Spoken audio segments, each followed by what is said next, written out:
all get the results of our past karmas. And we have done so many karmas. So how do you get out of the clutches of the past karma?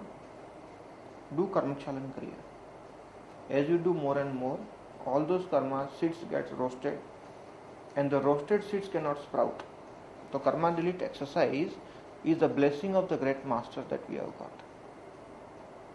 And the karma delete exercise is done in the form of Mahakriya under the sea water. You have to get in the sea water and do Mahakriya. And there is a lot of cosmic breathing.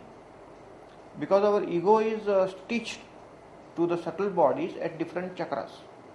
So when you do Mahakriya, it gets a release. But the stitching is there at each chakra. So that's why we do a lot of cosmic breathing at each chakra. And we release the debris. We release the karma beach, karmic debris.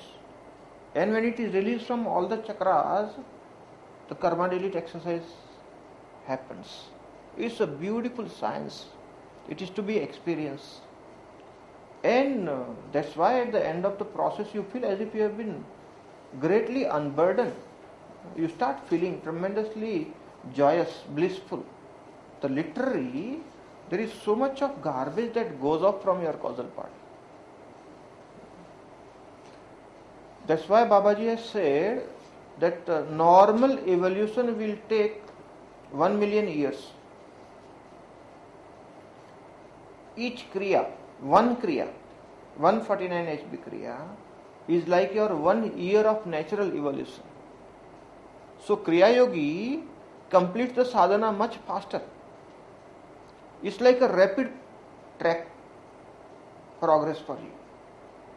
Each kriya will do the job of natural evolution for 1 year. Whatever happens naturally in 1 year happens in 5 minutes for you. That is the process. And when you do karma delete exercise, thousands of past births effects are washed away. You become unburdened. You become fresh.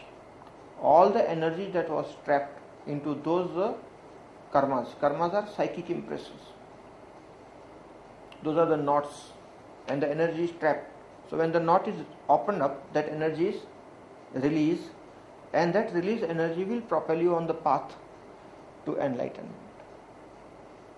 So very beautiful way to look at the causal body cleansing through karmakshalan, karma delete exercise. A very beautiful methodology is available with us with the grace of the great masters. We must learn to respect. We must have gratitude. Only then these things are possible.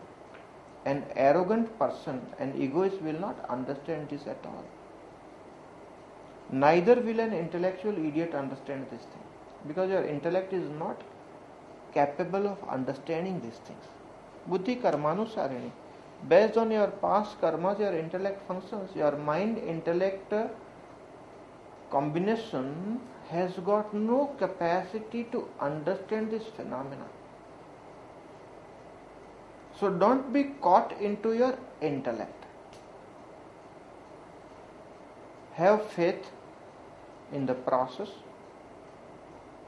Have gratitude. You will invite the grace of the master. Do the kriya in a proper manner, and there are many things to learn. So learn higher kriyas. Practice it. Your cellular frequency go up. Lot of cleansing will happen. Only then you can go to the higher levels of it.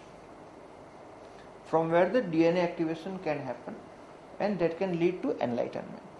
So that is how kriya is a process of enlightenment. We have to go to those higher levels.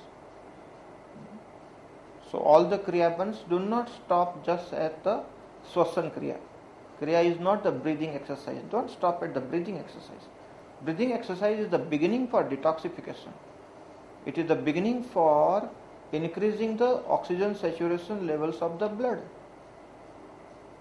But the end will happen in the enlightenment process. So Kriya is the process of enlightenment. We have to understand this aspect.